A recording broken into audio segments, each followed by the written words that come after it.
আপনাদের প্রথম ঘটনা দিয়েই আনন্দ দিতে পারবো। আমাদের প্রথমে স্টুডিওতে উপস্থিত আছেন আমাদের একজন লিসেনার। আজকে তিনি তার ঘটনা শেয়ার করবেন। আপনার নামটা প্লিজ একটু জিজ্ঞেস করছি, আপনার নামটা বলবেন প্লিজ। হ্যালো রাসেল ভাই, আমার নাম হচ্ছে অর্ণব, নারায়ণগঞ্জ থেকে এসেছি। নারায়ণগঞ্জ থেকে এসেছেন। আপনার জীবনে বেশ কয়েকটা ঘটনা ঘটেছে, সবগুলো ঘটনা কি নারায়ণগঞ্জে ঘটেছে না মনে হয়? না, নারায়ণগঞ্জ ঘটেছে। আচ্ছা, এখন যে ঘটনাটা বলবেন সেটা কোথায় ঘটেছে? সেটা ঢাকারই কোনো একটা হসপিটালে। ঢাকারই কোনো একটা হসপিটালে। শুনলে আপনার ঘটনাটা। তো এই তো লাস্ট জুন মাসের 2 তারিখ আমার এক আঙ্কেল ঢাকার কোনো একটা হসপিটালে ভর্তি হয়। তো ওনার ট্রিটমেন্টের জন্য ওনার বাসার তেমন কেউ আসেনি, তো আমি ছিলাম সাথে। আচ্ছা, তো ওনার সিসিউতে ভর্তি করি। ভর্তি করার পর প্রায় রাত 3টা বাজে। তো আমি কি করবো, ওনার সাথে তো আর থাকা যায় না, একটু বারান্দায় হাঁটাহাঁটি করছিলাম। আচ্ছা, তো এমন সময় খেয়াল করলাম যে সাতক্ষীরা থেকে একটা অ্যাম্বুলেন্স আসলো। তো অ্যাম্বুলেন্স থেকে একটা মহিলা নামলো। মহিলাটার সাথে একটা বৃদ্ধ মানুষ। উনি প্রচন্ড অসুস্থ ছিল, ওনার কোনো সেন্স ছিল না। ওনারে হসপিটাল ভর্তি করা হলো। সিসিউতে আমার আঙ্কেলের পাশের একটা বেডে ওনাকে ভর্তি করা হলো। তো মহিলার সাথে কেউ আসে নাই, উনি একাই নিয়ে আসছে ওই লোকটাকে। তো মহিলা বলতেছে আমার সাথে কেউ আসে নাই, তো যদি আমার কোনো ওষুধের দরকার হয় তাহলে বাবা তুমি আমাকে ওষুধগুলো আইনা দিও। তো আমি বললাম যে আচ্ছা। তারপরে ডক্টর আসলো, ডক্টর এসে বললো যে এই ওষুধগুলো আনতে হবে। তো মহিলা আমারে বললো যে ওষুধগুলো আইনা দিতে, তো আমি আনলাম। এর 5-7 মিনিট পর ডক্টর আবার 3টা ওষুধের নাম বললো। তো ওষুধগুলা আবারও আমার আইনা দিতে বললো উনি, তো আমি আনতে গেলাম। আনার পরে আনলাম, তো ডক্টর বলতেছে এবার হচ্ছে লাস্ট ট্রিটমেন্ট ওনার, এই ট্রিটমেন্টটা যদি কাজে না দেয় তাহলে ওনাকে আর বাঁচানো যাবে না, তো আপনি এই ইনজেকশনটা এনে দেন। তো মহিলা আমাকে টাকা দিয়ে বললো বাবা তুমি লাস্ট বারের মতো যাও, কি বাঁচানো যায় কিনা। তো আমি সিঁড়ি দিয়ে নামছিলাম, এতক্ষণ 2বার সিঁড়ি দিয়ে নামলাম। 2বার ভাবলাম যেহেতু একটু ক্লান্ত আমি লিফট দিয়ে নামবো। তো লিফটের ভিতরে উঠলাম, সাথে আমার একটা লোক ছিল ওই পাশের একটা বেডেরই। তো দুইজনের ভিতরে গেলাম লিফটের ভিতর। লিফটটা লাগার পর খেয়াল করলাম উপরে একটা বিশেষ দ্রষ্টব্য দিয়ে লেখা যে শুধুমাত্র লাশ আনা নেওয়া করার জন্য এই লিফটটা ব্যবহার করা হবে, এরকম কিছু একটা। এটা আপনি আগে খেয়াল করেননি? আগে খেয়াল করিনি। আচ্ছা, জাস্ট লিফটটা লাগার পর তারপরে আমি বিষয়টা খেয়াল করছি। তো যখন নাকি ফার্স্ট ফ্লোরে আমি নামলাম, লিফটটা খুললো। এমন সময় খেয়াল করলাম আমি যেই বয়স্ক লোকটার জন্য ওষুধ আনতে গেলাম, ওই লোকটা খালি গায়ে ওই জায়গায় যে অবস্থায় দেখে আসছি ওনারে, ওই অবস্থায় উনি দাঁড়ায় আছে নিচে। তো আমি আর আমার পাশের লোকটা অবাক হয়ে গেলাম। একটু আগে লোকটা দেখে আসলাম, উনি এতটা অসুস্থ, ওনার সেন্স নেই, উনি কিভাবে এই জায়গায় প্রচন্ড পরিমাণে লোকটা কাঁদতেছিল। লিফট খুলতে আপনি তাকে? হ্যাঁ দেখলাম। এরপরে আমি পাশের লোকটাকে হাত দিয়ে ধরলাম, আমি নিজে কন্ট্রোল করতে পারতেছিলাম না বিষয়টা দেখে। তারপরে ওই বৃদ্ধ লোকটা আমাকে বললো বাবা তুমি তো আমার অনেক উপকার করলা, তুমি এই ওষুধটা আনা আমার জন্য দরকার নাই, ডক্টর আমাকে এই ওষুধটা দিতে পারবে না। আমি ওনার কথা শুনে ওনার দিকে তাকায় থাকলাম কিছুক্ষণ। এরপর আমি বের হলাম লিফটার থেকে। এরপর বের হওয়ার পর বৃদ্ধ লোকটা লিফটের ভিতরে চলে গেল, লিফটটা লেগে গেল। এরপরে আমি ওষুধটা আনতে গেলাম, একটু নার্ভাস ফিল করতেছিলাম তখন।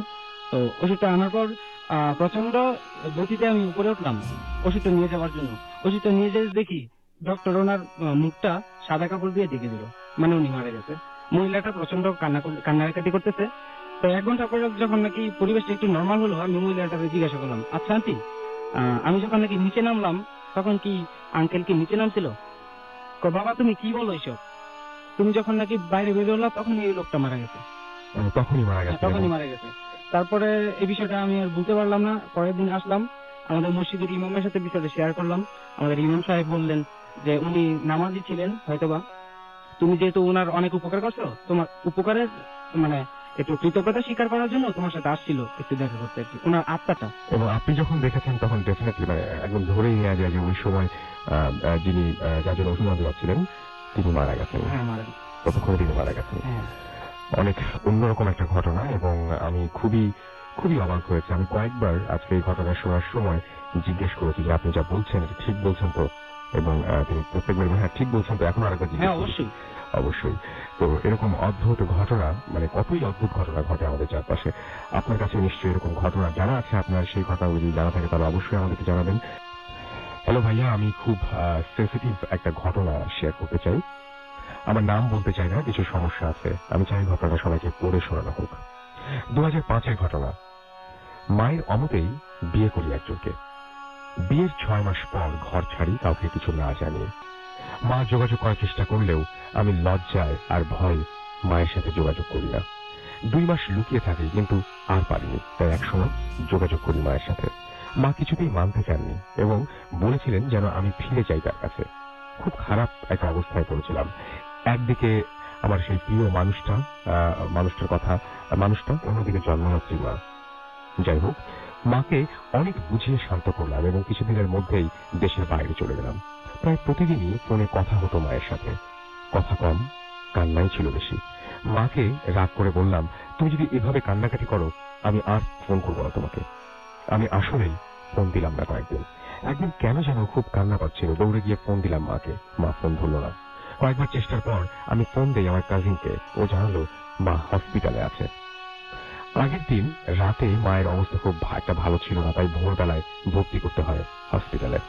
ওই দিন আবারও মায়ের কাছে ফোন দিলাম। মা ফোন ধরলেন, শুধুই শুনলাম হ্যালো হ্যালো। আমি বললাম, হ্যালো মা, তুমি শুনতে পাও না? আর কথা হলো না সেদিন। পরদিন আবারও ফোন দিলাম, কিন্তু ফোন ধরলো আমার বড় মামা। আমি ফোন রেখে দিয়ে কাজিনকে ফোন দিলাম। ও বলল মা নাকি আর কথা বলতে পারছেন না। পরদিন শুনলাম মা আর কাউকে চিনতেও পারছেন না। একটা সপ্তাহ এভাবেই গেল। খবর পেলাম মা নেই। পাগল হয়ে গিয়েছিলাম। মাকে দেখতেও আসতে পারিনি দেশে। 3 দিন সেন্সলেস ছিলাম। যেদিন সেন্স ফিরল জানলাম মাকে কবর দেওয়া হয়ে গেছে। কান্না ছাড়া কিছুই করার ছিল না। ভাইয়া মায়ের কিছু ছবি ইমেইল করলো। সেই রাতে মায়ের ছবি বুকে নিয়ে অনেক কেঁদেছি। বলেছিলাম, মা কেন তুমি আমাকে কিছু না বলে চলে গেলে? একটাবার আসো, একটাবার আমার সাথে কথা বলো। আমার হাজবেন্ড ওই দিন পাশের রুমে ঘুমাচ্ছিল। আমার কান্নার আওয়াজে থামিয়ে সাডেনলি ঘরের সব জানালা অসম্ভব জোরে কাঁপতে শুরু করলো। মনে হচ্ছিল কাঁচগুলো ভেঙে চুর হয়ে যাবে এখনই। কিছুক্ষণ পর আওয়াজ থেমে সব চুপ হয়ে গেল। আমি মায়ের ছবিটা বুকে জড়িয়ে দরজার দিকে তাকিয়ে ঘুমানোর চেষ্টা করলাম। পরিষ্কার বোঝা যাচ্ছিল দরজার বাইরে কেউ দাঁড়িয়ে আছে, কিন্তু আমি আর সাহস বা শক্তি পেলাম না দেখার। এরপর থেকেই ঘটনা শুরু হলো। অনেক অদ্ভুত ঘটনা। মাঝে মাঝে অনেক জোরে জোরে ঘরের কোথাও থেকে আওয়াজ আসতো, কিন্তু খুঁজে দেখা যেত যে কেউ নেই। আমি হয়তো বিছানাতেই শুয়ে আছি। হঠাৎ মনে হতো কেউ বিছানা থেকে উঠে গেল। বাড়িতে আমি ছাড়া বাকি সবাই ভয়ানক অভিজ্ঞতার শিকার হয়েছে। সবাইকে কোনো একটা কিছু রাতে ঘুমানোর সময় সে গলা টিপে ধরত। এমন আরো অনেক ছোটখাটো ঘটনা হয়েছে, কিন্তু আমার কোনো কিছুই হয়নি। বরং একদিন রান্না করতে গিয়ে মেঝেতে তেল পড়ে এবং আমি তেলে পিছিয়ে পড়ে যাচ্ছিলাম, একেবারে আছাড় খাওয়ার মতো অবস্থা। এবং অবস্থা থেকে আমার মনে হলো যে কেউ যেন আমাকে ধাক্কা দিয়ে আবার দাঁড় করিয়ে দিল। যাই হোক, মা মারা যাওয়ার পর প্রায় 1.5 মাস কেটে গেছে। একদিন রাতে ঘুমের মধ্যে স্বপ্ন দেখলাম আকাশে খুব সুন্দর চাঁদ। আমি চাঁদের দিকে তাকিয়েছিলাম, আর যখন চোখ সরিয়ে আমার পায়ের দিকে তাকালাম দেখলাম মা আমার কোলে মাথা রেখে শুয়ে আছেন। আমার হাতটা ধরে বললেন, তুই কি জানিস মৃত্যুর সময় আমার কেমন কষ্ট হয়েছে, দেখবি? এই বলে মা আমার হাতটা আরো শক্ত করে চেপে ধরলেন। হয়তো আপনাদের বোঝাতে পারবো না, আমি বুঝতে পারছিলাম আসলেই মায়ের মৃত্যুর সময় অনেক কষ্ট হয়েছে, যেটা আমি নিজেই উপলব্ধি করছিলাম। চোখ খুলে দেখলাম মা নেই, কিন্তু আমার কোলে একটা ছোট্ট ফুটফুটে মেয়ে বাচ্চা। ওই দিনের পর থেকে ঘরে আর কোনো ঝামেলা হয়নি, সবকিছু শান্ত। কিছুদিন পর আমি জানতে পারলাম আমি মা হতে চলেছি। জানলাম আমার গর্ভে একটি মেয়ে সন্তান। আমি দেশে চলে এলাম, ভাইয়ের কাছে উঠলাম, আমার মেয়ে হলো। এবং খুব আশ্চর্যজনক ভাবে আমার মেয়েও সেই সব রোগে আক্রান্ত ছিল যেগুলো মৃত্যুর সময় যে সমস্ত রোগ মায়েরও ছিল। হয়তোবা কাহিনীটা এখানেই শেষ, কিন্তু আমার জন্য শুরু। মা চলে যায়নি, আবার ফিরে এসেছে আমার কাছে। আমি মাকে বাঁচাতে পারিনি, কিন্তু আমার মেয়েকে আমি বাঁচাতে চাই। সবাই ওর জন্য দোয়া করবেন। একটা ফ্রেন্ড রিয়াদ, সোহাগ, কাঞ্চন, শাওন, রনি গেছিল সবাই বাসায়। ওরা দেখছে যে আমার মশারিটা ছেঁড়া, তারপরে জানানোর পর্দা ছেঁড়া। তারপর 3 দিন আমি অসুস্থ ছিলাম, 3 দিন পর আবার সুস্থ হলাম। এই ছিল আপনার ঘটনা। আপনাকে অনেক ধন্যবাদ, এবং এখন আপনি পুরোপুরি সুস্থ, আপনার কোনো সমস্যা নাই। অনেক ধন্যবাদ আপনাকে। আমরা চলে যাবো আপনার ঘটনায়, এবং আমাদের এর সাথে এই মুহূর্তে উপস্থিত আছেন আরো একজন নতুন অতিথি। আপনার নামটা প্লিজ একটু বলবেন, এবং আচ্ছা নামটা শুনি। জি, থ্যাংক ইউ রাসেল ভাই। আমার নাম আসাদুজ্জামান উদ্দিন। আপনি লাস্ট কবে ভুটান এসেছিলেন? আমি লাস্ট 1.5 বছর আগে। 1.5 বছর আগে। মাঝখানে সময়টা আপনি মালয়েশিয়া ছিলেন, এবং আবারও মালয়েশিয়া চলে যাবেন কালকে। জি, কালকে আপনার ফ্লাইট, রাইট? এবং এর মাঝখানে যে আপনি কষ্ট করে আমাদেরকে সময় দিচ্ছেন, এই জন্য আপনাকে অনেক অনেক অনেক অনেক ধন্যবাদ। এবং আপনি বলছিলেন যে আপনি ঘটনার শুরুতে মনে কিছু ইনফরমেশন দিবেন আপনার এলাকা সম্পর্কে, মালয়েশিয়ার। ইনফরমেশনটা হচ্ছে, আমি যে এলাকাটায় থাকি সেটা সেলাঙ্গার স্টেট বলে। আর ইনফরমেশনটা হচ্ছে আমার প্রথমে আমি গিয়ে এরকম শুনেছি অনেক মালয়েশিয়ানের কাছে যে জোহর বারু যে স্টেটটা আছে মালয়েশিয়া সিঙ্গাপুর বর্ডারের কাছে, সেই স্টেটটা অনেক হন্টেড এবং ওখানে অনেক এ ধরনের ঘটনা ঘটে। তো সেখানে সাধারণত এরকম হাইওয়েতে যখন রাতে গাড়ি চলে সেখানে আপনি যদি গাড়ির জানালা খুলে দেন তাহলে অনেক ধরনের আমরা পবিত্র জায়গাগুলোতে গেলে যেরকম আমরা সুবাস পাই বা ঘ্রাণ পাই, সাধারণত ঘ্রাণ আমরা ওখান থেকে সাধারণত পাওয়া যায়। আর যেটা হচ্ছে যে ওখানে একটা হন্টেড প্লেস আছে ভিলা নাবিলা। তো এটা আমার নিজের অভিজ্ঞতা যেটা Haunted place সম্পর্কে মানে কি ধরনের কথা প্রচলিত ছিল?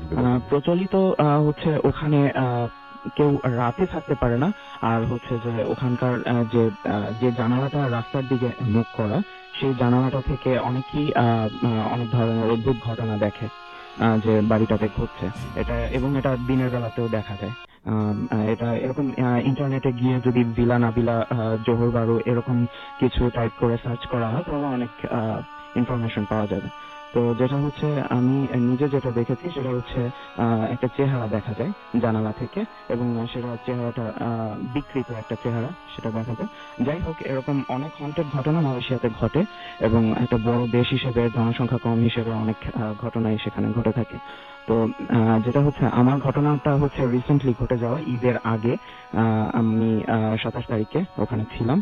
তো আমাদের ঈদের ছুটি ছিল 3 তারিখ পর্যন্ত। তো আমরা এই ঈদের কথা বলছেন? এই ঈদের কথা। তো এটা হচ্ছে যে আমরা 27 তারিখ রাতে আমরা চিন্তা করি যে আমরা ফ্রেন্ডরা মিলে যারা ঘনিষ্ঠ আছি তারা একটু বিচে গিয়ে গোসল করে আসবো। তো তো আমরা সেখানে যাই, এবং যাওয়ার সময় আমরা চিন্তা করি যে ফার্স্টে ফেরি করে তারপরে আমরা বিচে যাব। তো ফেরি করে বিচে যাওয়ার সময় হাইওয়ে দরকার হয়। তো সেটা ছিল ফজরের আগে, আমরা নামাজ পড়িনি তখন, ফেরিটা করে তাড়াতাড়ি আমরা বিচে চলে যাই। তো যখন আমরা বিচে যাই, যাওয়ার সময় আমাদের যে হাইওয়েটা পড়ে ওই হাইওয়েটাতে আমরা প্রায় শেষের দিকে আমরা দেখি যে দুটো গাড়ি দাঁড়িয়ে আছে, একটা পুলিশের পেট্রোল কার আর একটা হচ্ছে সিভিলিয়ানদের। তো সিভিলিয়ানদের গাড়িটাতে লাইট জ্বলা, আর মোটামুটি সেই তো করা শেষ হয়ে গেছে, মোটামুটি ফজরের আজানও হয়ে গেছে। না, ফজরের আজানের আগে। আচ্ছা, ওকে। তো সেটা হচ্ছে এরপরে আমরা আর পুলিশের গাড়িটা সাইরেন লাইটটা জ্বলছে, এটাই। আর বাহিরে কেউ ছিল কিনা স্পিডে ওটা দেখা হয়নি আমাদের। তো আমরা সামনে চলে যাই, কিছুক্ষণ পরে দেখি যে একটা পুলিশের গাড়ি আমাদের পেছনে আসছে এবং সাইরেন বাজাচ্ছে। সাধারণত আমরা ওটা ধরে নিই যে এ ধরনের কিছু ঘটলে আমাদের চেক করার জন্য হ্যাঁ এটা এসে থাকে। তো আমরা স্লো করি সাইডে, যখন স্লো করি তখন ওরা পাশে এসে বলে যে তোমরা স্লো করো না, তোমরা আমাদের ফলো করো। উল্টা কথা বললো একদম। জি। আচ্ছা, ওকে। তো আমরা ওদেরকে যে কথা সেই কাজ আমরা ফলো করে সামনে চলে যাই। যখন এটা পোর্ডিকসন পুলিশ স্টেশন বলে এটাকে, যেটা বিচের পুলিশ স্টেশন, ওখানে যখন আমরা যাই তখন ওরা গাড়িটা থামিয়ে ওদের পেছনের যে সিট ওটা থেকে একটা লাশ নামালো। লাশটা হচ্ছে একজন মালয়েশিয়ান মহিলা। তো আমরা যেটা পুলিশের কাছ থেকে বর্ণনা শুনতে পেলাম যে ওরা অনেক দূর থেকেই দেখছিল যে, অর্থাৎ রাস্তায় যেরকম দেখা যায় ভিতরে যে দূরে একটা ঘটনা ঘটছে। তো ওরা ওই হন্টেড ঘটনাটা ওই মহিলাকে জানাতে চায়নি। জিনিসটা হচ্ছে যে মহিলাটা আর তার হাজবেন্ড, মহিলা আর তার হাজবেন্ড যেটা হচ্ছে ওখানে যায়, আর হাজবেন্ডটা গাড়ি রেখে বলে যে আমি জাস্ট একটু প্রকৃতির ডাকে সাড়া দিতে যাবো, তুমি বসো। তো এই টাইমটা এসে পেছনে যায়, গাড়ির পেছনে একটু নিচে নামে। আর পাশে পাম বাগান, যেটা পাম গাছের যে বাগান সেটা থাকে দুই পাশেই পাহাড়ে। তো সে একটু নিচে নামে। তো এটা যখন পুলিশ দেখে যে ওখানে এরকম কিছু ঘটনা ঘটছে, তখন ওরা ওখানে গিয়ে দাঁড়ায় গাড়িটার সামনে, এবং গাড়িটার সামনে গিয়ে দাঁড়িয়ে মহিলাটাকে বলে যে আপনি আমাদের সাথে চলে আসেন, জাস্ট ফলো করেন আমাদেরকে। পুলিশ বলে? জি, পুলিশ বলে। হাজবেন্ডটা ওখানে ছিল না। তো ওয়াইফকে বলে যে আপনি চলে আসেন আমাদের সাথে। যখন সে বলে তখন বলে যে আমার হাজবেন্ড তো পেছনে গেছে, এখন তো সম্ভব না, আমার হাজবেন্ড আসুক আমরা একসাথে। তো বলে যে আপনি আপনার হাজবেন্ডের চিন্তা আপনাকে করতে হবে না, সেটা আমরা দেখবো পরে, কিন্তু আপনি চলে আসেন। তো মহিলার একটু সন্দেহ হয়। যখন সন্দেহ হয় তখন তিনি পিছনে ফিরে দেখেন, তো পুলিশের গাড়ি যে লাইটটা ছিল, হেডলাইট, তো হেডলাইটটা পেছনে যাচ্ছিল। তো ওই আলোতে তিনি দেখেন যে তার হাজবেন্ডের উপরে বসে কোনো একটা কিছু, অর্থাৎ এই দুনিয়ার বলা যায় না সেই জিনিসটা, তার হাজবেন্ডের লিভারটা খাচ্ছে। তো মানুষ না অন্য কিছু একটা, যাই হোক সেটা হতে পারে অনেক কিছুই। তো সে খাচ্ছে লিভারটা, এবং এটা দেখে মহিলা চিৎকার করে ওখানে মারা যায়, স্ট্রোক করে বা যে কোনো করে ভাবে। কিছু হ্যাঁ। একটা। তো মারা যায়। তো পুলিশ ওই দিকে যায়নি, কারণ মালয়েশিয়া পুলিশ দেখা যায় যে বেশিরভাগ মানুষই আধ্যাত্মিক টাইপের যে কথাগুলো আমরা শুনি বা এরকম হন্টেড জিনিসের উপরে অনেক বিশ্বাস তাদের। তো পুলিশ ওখানে যায়নি, তারা শুধু মহিলার লাশটাকে নিয়ে চলে আসে, আর সেটাই আমরা দেখি। আপনার লাশটা একদম ওই সময় দেখতে পেয়েছিলেন? জি। ওকে, এই ছিল আপনার ঘটনা, রাইট? আপনাকে অনেক ধন্যবাদ আপনার ঘটনার জন্য, এবং নামটা প্লিজ আরেকবার বলবেন। হ্যালো রাসেল ভাই, আমি অর্ণব, নারায়ণগঞ্জ থেকে। জি। হ্যালো লিসেনার্স, এখন আমি যে ঘটনাটা বলবো, এই ঘটনাটা হচ্ছে এই বছরেরই ফার্স্টের দিকে, জানুয়ারির দিকে। তখন দেশে খুব অরাজকতা চলছিল আর কি, অপর টাইপের কিছু। তো আমার বাসা থেকে ফোন করছে যে তুমি বাসায় চলে এসো রাতের বেলা। রাত তখন 9টা বাজে। তো যেহেতু আমার বাসা নারায়ণগঞ্জ কাছেই, তো আমি রওনা দিলাম। অর্ধেক রাস্তায় আসার পর আর গাড়ি পাচ্ছিলাম না। নারায়ণগঞ্জের সাইনবোর্ড নামক এলাকায় দাঁড়িয়েছিলাম আমি। এমন সময় একটা লোক আসলো, নসিমন টাইপের একটা গাড়ি নিয়ে। লোকটা এসে বললো, ভাই আপনি কি গাড়ি পাচ্ছেন না? আমাকে না, পাচ্ছি না। ওঠেন, আপনার সামনে নামাই দেবো। উনি আমাকে বললেন, আপনি কোথায় যাবেন? আমি একটা জায়গার নাম বললাম। উনি বললো, আমার এলাকা তো ওইদিকেই, আপনার আমি ওই জায়গায় নামাই দেবো। তো উঠলাম। ওঠার সময় খেয়াল করলাম ওই যানবাহনটার মধ্যে একটু রক্তের দাগ হালকা। তো ওনাকে বললাম, এগুলো কিসের রক্ত? তারপর উনি বললো, এটা একটু আগে লাশ পরিবহন করছি তো, তাই রক্তটা লেগে আছে, কালকে সকালে ধুয়ে ফেলবো। আমি অবাক হয়ে গেলাম, একটু ভয়ও পাচ্ছিলাম। ওনাকে জিজ্ঞাসা করলাম, লাশ পরিবহন? আমি তো এই কাজই করি। কোনো অপমৃত্যু হলে আমি ওই ডেড স্পট থেকে লাশটা নিয়ে মর্গে যাই। মর্গে যাওয়ার পর লাশটা যখন নাকি ময়নাতদন্ত করা হয়, তারপর ওই লাশটা নিয়ে আবার আগের স্থানে ফিরে দিয়ে আসি। এটা হচ্ছে আমার কাজ। মাঝে মাঝে ডক্টরদের সাথে ভিতরে থাকি, রুমের ভিতরে থাকি লাশ কাটার সময়। তো আমার আগ্রহ বেড়ে গেল, ভয় পাচ্ছিলাম, তারপর আগ্রহ বেড়ে গেল। তারপর ওনার বললাম, আপনার চেহারাটা আজকে কেমন যেন লাগতেছে আপনারে, আপনি বলেন তো কি আপনার? তারপর উনি আমাকে বললেন, আজকে আমার সাথে খুব খারাপ একটা ঘটনা ঘটছে। খারাপ ঘটনা বলতে আপনি কি চিন্তায় আছেন? চিন্তা মানে আমার জীবন নিয়ে টানাটানি, এভাবেই বলতেছে। আমি বললাম, বলেন। তারপর উনি বলতেছে যে শীতলক্ষা নদী থেকে একটা বেমারিশ লাশ পাওয়া গেছে, এটার খোঁজ পাওয়া যাচ্ছে না। তো ময়নাতদন্তের পর আমাদের বলছে যে নারায়ণগঞ্জের মদনপুর নামক এলাকায় দিয়ে আসতে, সোনারগাঁ থানায় যাবে। আচ্ছা। তো অর্ধেক রাস্তায় আসার পর লাশটা নিয়ে উনি একাই পরিবহনের জন্য দায়িত্ব নিছে। তো অর্ধেক রাস্তায় আসার পর উনি রাত তখন 7টা-8টার দিকে বাজে। তো যেহেতু অবরোধের দিন, গাড়ি চলাচল করতেছে না, রাস্তায় একাই প্রায়। তো খেয়াল করলো যে উনি যেখান দিকে যাচ্ছে জাস্ট ওই দিকেই বাতাস বইতেছে, গরম গরম বাতাস। সামনেও নেই বাতাস, পেছনেও নেই, জাস্ট ওনার যানবাহনটা ভেদ করতেছে বাতাসগুলো। তো এরকম করতে করতে হঠাৎ করে সামনে একটা ব্রিজ, বড় ব্রিজ, সেটা বিখ্যাত একটা ব্রিজই, কাঁচপুর ব্রিজ বলে। তো ব্রিজের গোড়ায় এসে উনি খেয়াল করলো যে ওনার নসিমন টাইপের যে গাড়িটা ওনা খুব ঝাঁকে দিছে, একটা প্রচন্ড পরিমাণ নড়ে উঠছে। খেয়াল করলো লাশ যে দাগ ছিল, এই কাগজগুলো আছে কিন্তু ভিতরে লাশটা নেই। উনি তো অনেক অবাক, কিভাবে হলো, অনেক ভয়। গাড়িটা জিনিসের বন্ধ ছিল। হ্যাঁ। তারপরে উনি ফোন দিল, মর্গে ফোন দিল, পুলিশকে ফোন দিল, জানাইলো বিষয়টা। পুলিশ আসলো। তো পুলিশ আসার পর ইনভেস্টিগেশন হলো বিষয়টা। ওরা ধামাচাপা দিতে চাচ্ছে পুলিশটা, যেহেতু ওটা নিয়ে ঝামেলা হতে পারে, যেহেতু বেওয়ারিশ লাশ। তো এমন সময় বিষয়টা ওরা এড়িয়ে গেল। তো পরদিন সকালবেলা খেয়াল করলো যে এটা শীতলক্ষারই কোন এক তীরে আবার ওই লাশটাই পাওয়া গেছে। এই ছিল আমার ঘটনাটা। অনেক ধন্যবাদ আপনাকে। আমার নাম সামিয়া বাহার। ওকে, আমরা আপনার ঘটনায় চলে যাই। ঘটনাটা কোথায় ঘটেছে? ঘটনাটা ঘটে আমার দাদির বাড়িতে বিক্রমপুরে। আচ্ছা, শুনি আপনার ঘটনা। তো আমার দাদারা ছিলেন 4 ভাই বোন, বোন সবার ছোট। আমার বাবা পুকুর ঘটনা, আমরা তাকে আমলা দাদি বলে ডাকি। তো ঘটনা শুরু হয় আমার দাদি যখন বিয়ে হয়। বিয়ের কয়েকদিন পর থেকে আমার দাদি দুটা ডেক লক্ষ্য করতো। দেখটা কি জিনিস একটু আপনি সবাইকে ডেক বুঝিয়ে বলবেন। মানে বড় পাতিল, যে বড় পাতিলে বিয়ে বাড়িতে বা বড় কোনো অনুষ্ঠানে মিলাদ মাহফিলে রান্না করা হয়, জি জি। সেরকম দুটা ডেক দেখতে পাইতেন। এটা কোথায় দেখতে পেতেন উনি? এটা দেখতে পাইতেন তিনি বাসার পিছনে। তো প্রায় স্বপ্নে দেখতে পেতেন না না, বাস্তবে দেখতে বাস্তবে পেতেন? তিনি দেখতে পাইতেন। আচ্ছা, বাস্তবে দেখতে পাইতেন। তো এটা অন্য লোকজন দেখতে পাইতেন না, শুধু আমার দাদি দেখতো। মানে কি অবস্থা দেখতে পেতেন? জাস্ট দুটো এরকম মানে হাড়ি? একটা আগুনে জ্বলতেছে, আরেকটার মধ্যে খুব গহনা গাটি আছে, টাকা পয়সা আছে। আচ্ছা আচ্ছা আচ্ছা আচ্ছা। তো সেরকম দুটো ডেক দেখতে পাইতাম। জি। তো এরকম দেখা যেত যে দিন নাই রাত নাই তাকে বাসার পিছনে দেখা যেত, সে আপন মনে দাঁড়ায় আছে, অন্য কেউ এটা বুঝতে পারতো না। তো বিষয়টা খুব মানে অড লাগে আমার ছোট দাদার কাছে, মানে আমার দাদির দেবরের কাছে। তখন আমার দাদি গর্ভবতী হন। তো আমার দাদা বলেন যে আমার ভাবি তো এখন গর্ভবতী, তো এখন ভাবির একটা ব্যবস্থা করা দরকার।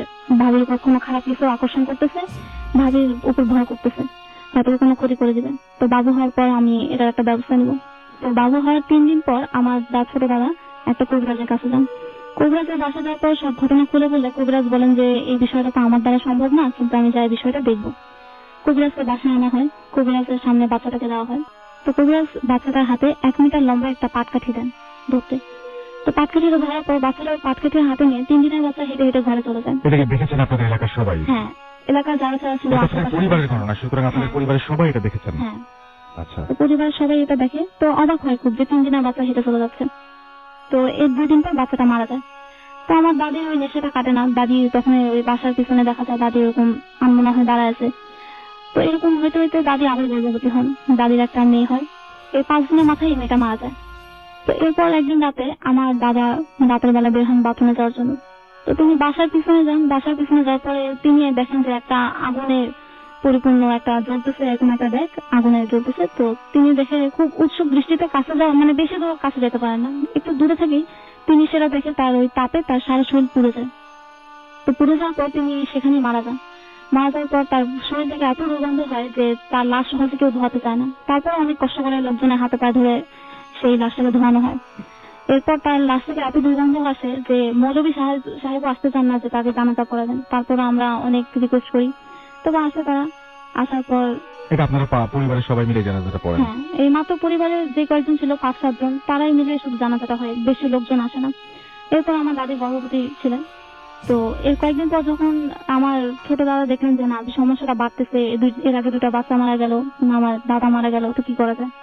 তো তিনি ঠিক করলেন যে না এবার একটা কবিরাজ তিনি আনে বিষয়টা দেখবেন। তো কবিরাজ আনা হলো, কবিরাজকে আসন বসালেন কবিরাজ। তো কবিরাজের উপর ওই জিনিসটা ভর করার পর সে বলে যে আমি কখনো চাইনি এরা স্বামী স্ত্রী একসাথে থাকুক। তো আমি এর আগে 2টা বাচ্চা নিয়ে নিচ্ছি, ওর স্বামীকেও নিয়ে নিচ্ছি, এখন ওর পেটে যে বাচ্চাটা আছে আমি সেটাও নিয়ে নিব। তো তখন আমার ছোট দাদা বলেন যে তুমি তো বাচ্চাও নিচ্ছ স্বামীও নিচ্ছ, তো এখন যেটা আছে এটাও যদি নিচ্ছ তো এই বেচারি বাঁচবে কি নিয়ে, তাকে তো একটা বাচ্চার মতো নাচা লাগবে। তো তখন মানে কবিরাজের উপর ভর করা ছিল। তো কবিরাজকে দিয়ে বলা যে তাহলে আমি কিছু তো আমার লাগবে, আমার তো দাবি পূরণ করতে হবে। তবে যে তোমার কি দাবি বলো। যে আমি এই বাচ্চাটা না নিলে এই বাচ্চাটার একটা অংশ নিয়ে নেবো শরীরে। তো তখন আমার ছোট দাদা বলেন যে তুমি যদি একটা অংশ নিতে চাও তো কি নিতে চাও, তো বলে যে আপনারা যেটা দিবেন। তখন আমার ছোট দাদা বলে যে ঠিক আছে। স্বপ্নের মধ্যে ঘটছে? না, স্বপ্নে নেই, এটা বাস্তবে আসন বসানো হয়েছে। আচ্ছা। হ্যাঁ। তো এরপর সেখানে আমার ছোট দাদা বলেন যে ঠিক আছে এই বাচ্চাটা তুমি একটা হাত নিয়ে যাও। তো এরপর আমার দাদির ছেলে হয়, আমার বাবার ফুফাতো ভাই। ছেলে হওয়ার পরে ওই সেই ছেলেটার জন্ম থেকেই বাঁ হাতটা নষ্ট থাকে। এরপর মানে বাঁ হাত নষ্ট থাকে, তারপর দাদি আমার একদম পাগল হয়ে যায়।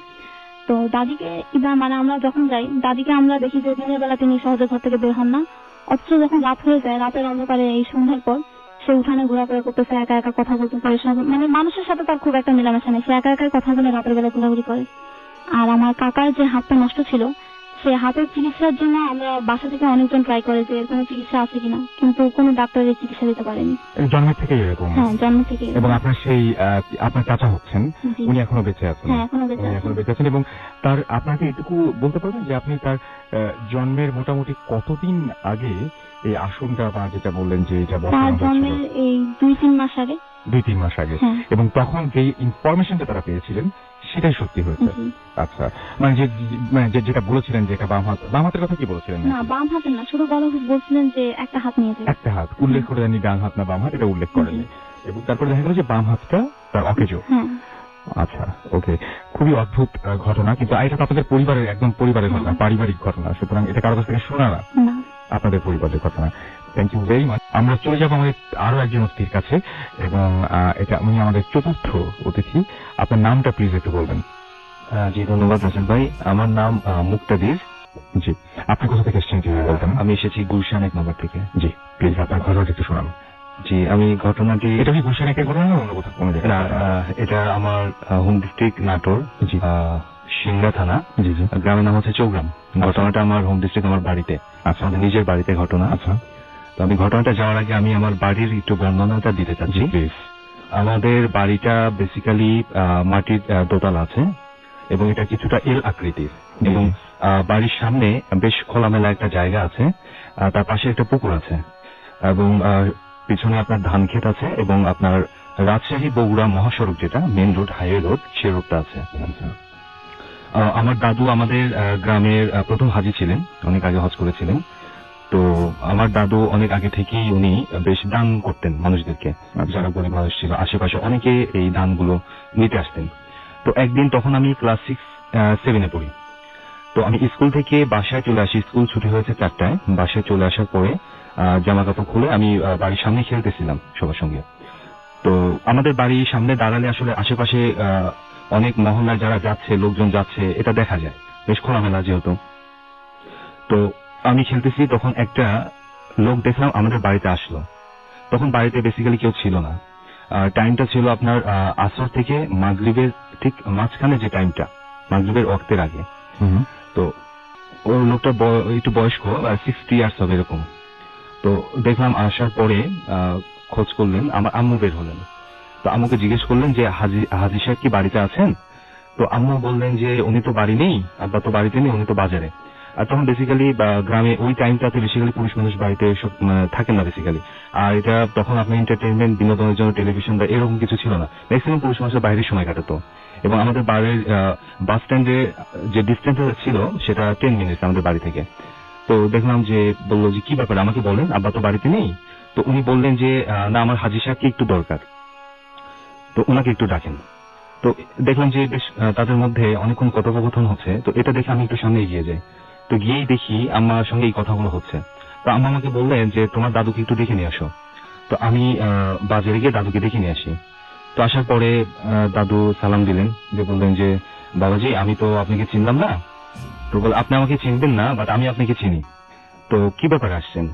তুমি বললেন যে আমি একটা কাজে আসছি, আমাকে একটা নতুন পাঞ্জাবি দিবেন আর একটা নতুন লুঙ্গি দিবেন। তো তখন দাদু বললেন যে নতুন পাঞ্জাবি লুঙ্গি এই মুহূর্তে তো আমার কাছে নাই, তো আপনাকে একটু ধৈর্য ধরতে হবে, একটু ওয়েট করতে হবে। আমার বাজারে গিয়ে কিনে দিতে হবে, অথবা আপনাকে কালকে কিনে দিতে হবে, এই মুহূর্তে আমি বাজার থেকে কিনে আসলে আনতে পারবো না। দেন দাদুকে বললেন যে না, আমার এই মুহূর্তেই লাগবে। তখন দাদু বললেন যে আমি বেশি দিন পরি না, ইউজ করি না, একটা পাঞ্জাবি একটা লুঙ্গি আছে, তো আপনাকে আমি এটা দিই। বলে যে না, আমার এটা হলে হবে না, আমার একদম নতুন লাগবে। তো দাদু বললো যে, দাদা অপ্রস্তুত একটা অবস্থায় পড়ে গেলেন, যে নতুন এই মুহূর্তে আমার কাছে ওরকম টাকাও নেই, আপনাকে যে আমি কিনে দেবো, অল্প কিছু টাকা আছে, তাহলে আপনি টাকাগুলো নিয়ে যান। তুমি বললেন না, আমি টাকাগুলো আমি নিবো না, আমি নতুন পাঞ্জাবি এবং লুঙ্গি নিব। তো তখন অনেকক্ষণ কথাবার্তা হওয়ার পরে দাদু বললেন, তাহলে আপনি বসেন, আমার ছেলে আসুক, আমার ছেলে তো বাহিরে, ছেলে আসলে তাকে আমি বলি, আপনাকে তো সময় দিতে হবে, তো আপনি বসেন, কিছু খান। বলেন আমি বসবো না, কিছু খাবো না। আরেকটা কথা আমি একটু বলে দিই, ওনার শরীরের গঠনটা ছিল বেশ হাইট ছিল ওনার, এবং ওনার পরনে ছিল একদম নতুন সারা পাঞ্জাবির মতো, যেটা আমরা গ্রামে বলি জুব্বা টাইপের, এবং ওনার বেশ সুন্দর একটা দাড়ি ছিল, চেহারাটা বেশ সুন্দর ছিল। তো অনেকক্ষণ যেহেতু কথাবার্তা হচ্ছে, এর মধ্যে আমার আম্মু বের হয়ে আসেন। আসার পরে আমার দাদুকে জিজ্ঞেস করলেন যে আব্বা কি হয়েছে? তো বললো যে মা, এই যে এই ঘটনা, এখন উনি তো টাকাও নিবে না, আবার নতুন পাঞ্জাবি লুঙ্গি চাচ্ছে, তো আমি এখন কি করি? তো আম্মু একটু বললেন যে বাবা, মানুষের চাহিদা বা অনেক কিছু ডিমান্ড থাকলে সে টাকা দিলে নিয়ে যেতে লাগে, বাট উনি একটু ব্যতিক্রম, আমার একটু সন্দেহ জাগলো। তো উনি কোনোভাবেই সময় দিবেন না, তো উনি বললেন যে আমাকে দিলে দেন, নাহলে আমি চলে যাব।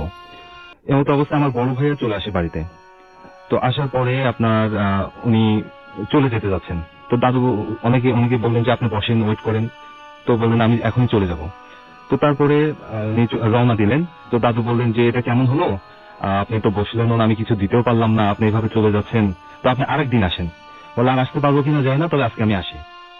এই বলে উনি যখন রওনা দেন তখন আম্মু আমাদেরকে বললেন, আমার বড় ভাইয়াকে, যে দৌড় দিয়ে একটু ওর পিছনে পিছনে যাও, তোমরা পিছনে। উনি কোথায় যাচ্ছেন?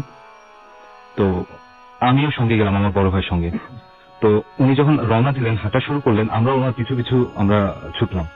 তো এক পর্যায়ে আমরা মনে করেছি যে বাস স্ট্যান্ডে গিয়ে হয়তো উনি বাসে, বা তখন ট্রান্সপোর্ট বলতে বাস আর হচ্ছে আপনার ওই যে ভ্যান রিক্সা জাতীয় এটা ছিল, অ্যাভেলেবল ট্রান্সপোর্ট ছিল না।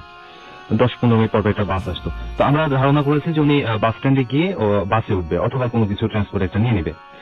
তো বাস স্ট্যান্ড যখন ক্রস হয়ে চলে গেল, আমরা যাচ্ছি, আমাদের তাহলে বাসে উঠলো না, উনি যাবেন কোথায় আসলে? আমাদের কিউরিওসিটি আরো বেড়ে গেল। আমি আমার বড় ভাই হেঁটে যাচ্ছি, আমার বড় ভাই তো অনেক তখন অ্যাডাল্ট, 20 বছর 22 বছর, আমিও ওনার সঙ্গে আছি। তো যেতে যেতে এক পর্যায়ে আপনার মাগরিবের আজান দিয়ে দিল, এবং বাস স্ট্যান্ড থেকে বেশ কিছু দূরে যাওয়ার পরে দেখলাম যে উনি ওনার যে স্পিড, সেম স্পিডে হাঁটতেছে, বাট আমরা ওনার কাছে যেতে পারছি না। কাছে মানে কি, মানে স্পিড মনে হয় আমার বেড়ে যাচ্ছে, দূরত্ব ডিস্টেন্সটা। আমরা কোনোভাবে এক পর্যায়ে আমি আমার বড় ভাই দৌড় শুরু করলাম তার পিছু পিছু যাওয়ার জন্য, কিন্তু তাকে আমরা দেখতে পেলাম না। হঠাৎ করে উনি মাগরিবের আজানের কিছুক্ষণ পরে উনি উধাও হয়ে গেলেন আমাদের সামনে। তখন ডিস্টেন্স ছিল 10 থেকে 12 গজ, কিন্তু ওনাকে আমরা ধরতে পারছিলাম না, বা ওনার আগে আমরা যেতে পারছিলাম না। তো উনি সঙ্গে সঙ্গে উধাও হয়ে গেলেন। এইটা দেখার পরে আমার বড় ভাই এত, মানে আমরা চারপাশে খুঁজতেছি উনি কোথায় গেলেন, আর তো বাইরে কোনো ওয়ে নাই যাওয়ার, একমাত্র স্ট্রেট এই রাস্তাটাই আছে, হাইওয়ে রোড। তো এটা দেখার পরে ভাইয়া বুঝতে পারছেন বিষয়টা, আমি তখন বুঝতে পারি নাই।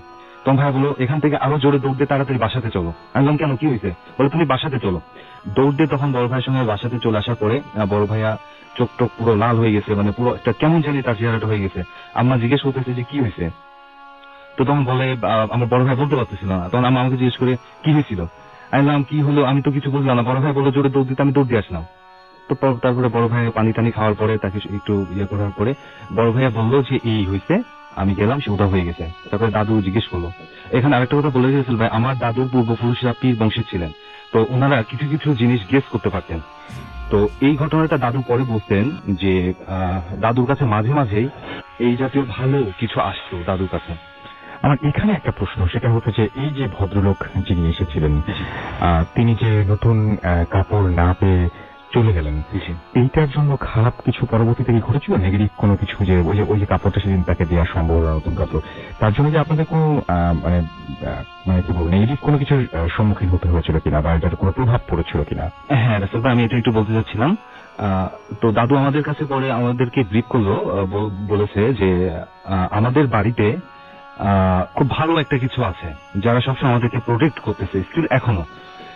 এবং দাদু কিছু কিছু ডিরেকশন আমাদেরকে দিয়ে গেছে নেক্সট জেনারেশনের জন্য, যেটা আমার আব্বা, আমার বাড়িতে যারা আছে তারা এখন মেনটেন করে। কিছু কিছু জিনিস আছে যেটা আমাদেরকে এইভাবে শেয়ার করে নেই, আমার আব্বু কিছুটা জানে। তো এখন পর্যন্ত আসলে আমাদের কাছে ওরকম কোনো কিছু হয় নাই। তার মানে ওইটার প্রভাব, বিরূপ কোনো প্রভাব ওইটার পরে নেই। আচ্ছা, আর সেকেন্ড জিনিস হচ্ছে আপনারা সবাই দেখেছিলেন তাকে? হ্যাঁ, আমরা সবাই দেখেছিলাম। তার মানে আপনারা একটা অদ্ভুত ঘটনা এক্সপেরিয়েন্স করেছেন, আপনাদের চোখের সামনে এমন একজন মানুষ, যিনি মানুষ কিনা আপনি শিওর না, এবং তিনি হঠাৎ করে উধাও হয়ে যান। আমার কাছে এই জিনিসটা থেকে হঠাৎ করে মনে পড়লো যে আপনার চারপাশেও কিন্তু এরকম ঘটনা ঘটতেই পারে, আপনি এরকম অস্বাভাবিক কোনো একজনের সাথে আপনার পরিচয় হয়ে যেতে পারে। আপনি কখনো রাস্তায় হাঁটতে হাঁটতে গিয়ে ধাক্কা খেয়েছেন এমন কারোর সাথে, বা কখনো দেখেছেন যে পাশ দিয়ে খুব কাছে দিয়ে কেউ একজন চলে গেল, যে যাবার পরে আপনার একটু অস্বস্তি বোধ হলো, বা যার হাতের সাথে হাত লাগার কারণে বা কোনো একটা কারণে, বা হয়তো বাসেই বসে আছে, পাশে বসে আপনি অস্বস্তি বোধ করছেন, এরকম কখনো কি হয়েছে? এরকম ধরনের কোনো কিছু মনে হয়েছে যে ঠিক রেগুলার না, মানুষটার চেহারা, তাকানো, চলাফেরা বা গায়ের টেম্পারেচার এগুলো স্বাভাবিক না, এরকম কখনো মনে হয়েছে কিনা? এবং সে, মানে আমি জানি না যে কতটা খেয়াল করেন আপনারা, কিন্তু আমার মনে হয় যে এই ঘটনাগুলো এত রেগুলার না, মানে আমরা হয়তো, আমার কাছে অনেক সময় মনে হয় যে আমরা কি অনেক কিছু আসলে ওভারলুক করি, আমরা কি আসলে দেখি না বা সিরিয়াসলি নেই না, তাহলে তো আমাদের অনেক এরকম ঘটনা আমাদের আশেপাশে ঘটার কথা রেগুলার, নাকি আমরা খুব সেইভাবে চেক করি না জিনিসটা, আমরা হচ্ছে মিলিয়ে নেই না, বা আমরা হয়তো বেশি ঘাটাই না আর কি, সোজা বাংলা ভাষায় বলে যেতে হয়। যাই হোক, আমরা চলে যাব আমাদের ঘটনায় আরেকবার হাফেজ আনামের কাছে। তিনি বিভিন্ন জায়গায় যান, এবং তিনি কিছুদিন আগে, হাতে খুব সময় কম, ছোট্ট করে হয়তো বলতে হবে, তিনি একটা গ্রামে যান এবং সেখানে অদ্ভুত একটা কাহিনী তিনি জানেন, যে ওখানে যে মানে অদ্ভুত একটা ঘটনা তিনি জানতে পারেন সেই গ্রামে। আচ্ছা, গ্রামটার নাম কি, কোথায় সেটা? হবিগঞ্জের লাখাইল। হবিগঞ্জের লাখাই। লাখাইল। তার মানে কেউ যদি খোঁজ নেন তারা জানতে পারবেন সেখানে কি ঘটে ওই গ্রামটাতে। ওখানে আমি বেড়াতে যাই, তো যে বাসা বেড়াতে যাই আমি রাত্রিবেলা ঘুমাই। জি। তো ঘুমালে আমি যখন তাহাজ্জুদ নামাজ পড়তে উঠি তখন খুব কান্নার আওয়াজ পাই। হুম। তো কান্নার আওয়াজটা আসলে অনেক বিকট ছিল। হুম। আর বাসার যে বাড়িতে আমি গেছিলাম সে বাড়ির সাথে করেছিল কবরস্থান ছিল। তো বাড়ির ওখানে একটা হলো একটা মহিলার মনে হয় আর কি কান্নার আওয়াজটা আমি আপনি আমাকে যে অনেক অফেয়ারও বলছিলেন যে আপনি মানে কবরস্থানের পাশে আপনার বাসা, জি, মানে জি। আমরা বড় হয়ে ওঠা আপনার, এবং আপনি কখনো এরকম কবরস্থানে বা এরকম কোনো দিন কান্নার আওয়াজ শুনেননি, না। ওইখানে শুনেছিলেন। জি জি তারপরে খোঁজ খবর নিলেন এবং কি জানতে পারলেন আসলে? যে আমি জানতে পেলাম যে ওখানকার আর কি যে যারা বসবাস করতেছে আর কি এক বাসার আর কি, তো মোটামুটি আর কি মাতব্বর তারা। তো ওনার পূর্বপুরুষ আগের এক রানী হুম। আর কি, যে বর্তমান আর কি ওনার এক রানী আর কি। তো সেই রানী আর কি ওই রাত্রেবেলা নাকি কান্না করে খুব। আচ্ছা, কেন করে, কেন আপনার কি? হ্যাঁ, এটা খুবই আমি এটা জানতে পেরেছি। এবং এটা কি সাধারণ মানুষ সবাই শুনতে পারে ওই গ্রামে? জি জি, ওই গ্রামেরই শুধু। আর তাছাড়া আবার আরেকটা আছে যে শিশু বাচ্চারা যে শুনতে তাও না, যারা বড় আছে শুধু তারাই এটাই করে শুনতে পায়। ওই এলাকাবাসী, গ্রামবাসী অলমোস্ট সবাই শুনেছে বলে আপনি বলছেন? জি জি জি। আচ্ছা। তবে এটা কাউকে কোনো বিরক্ত করে না, কাউকে কোনো ক্ষতিও করে না, আরো বরঞ্চ আরো ভালো করে। কোথাও কোথাও মনে করেন উঠানের ভিতরে যদি কাপড় চোপড় শুকা যায়, তো যদি বৃষ্টি নামে তো অনেকে অনেক সময় কিন্তু ভুলে যায় ওই কাপড় চোপড় আনতে।